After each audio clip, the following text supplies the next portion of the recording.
আসরের নামাজের পর রোজাদারের কলিজা শুকায় গেছে। কেউ যদি টেলিফোন করে এখন কথা বলা যাবে না, মাথা গরম। রোজাদার তো মাথা ধরে গেছে, পেটে ক্ষুধা, ফ্রিজের মধ্যে পানি, টান দিলে 3 লিটার নাই।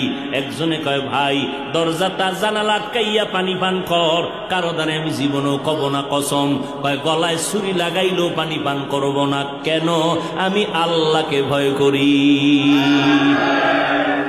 ইফতারির মাত্র বাকি আছে 10 মিনিট, সামনে ইফতারি রেডি, পানিও রেডি, রোজাদার বয়া রইছে, খালি বারবার ঘড়ির মধ্যে তাকায়। সারাদিনে যেই পরিমাণ ঘড়ি না থাকছে 10 মিনিটের মধ্যে 13 বার ঘড়ির দিকে তাকায়।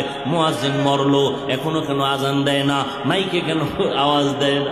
ঠিক নেই, মাথা গরম, এখনো টাইম হয় নাই।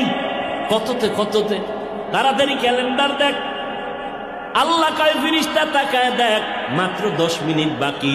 পেটের মধ্যে প্রচন্ড ক্ষুধা, পানির পিপাসা, সামনেও খানা রেডি, পানিও রেডি, এরপরও কেন পান করে না, খায় না, ক্ষুধাও আছে। আল্লাহ কয় ফেরেশতারা জানুনি? কয় জানি না।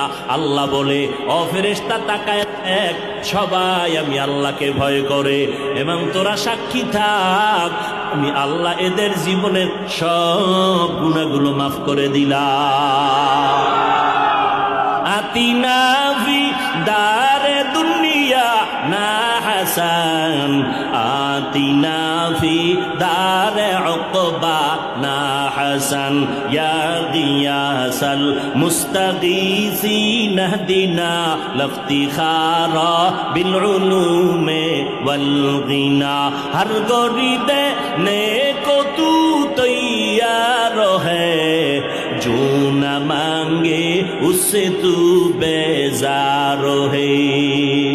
তাকওয়া অর্জন করো রোজার মাধ্যমে। এরপরে আল্লাহ কয় জবানটারে হেফাজত করো। কেমনে জবানটারে হেফাজত করব?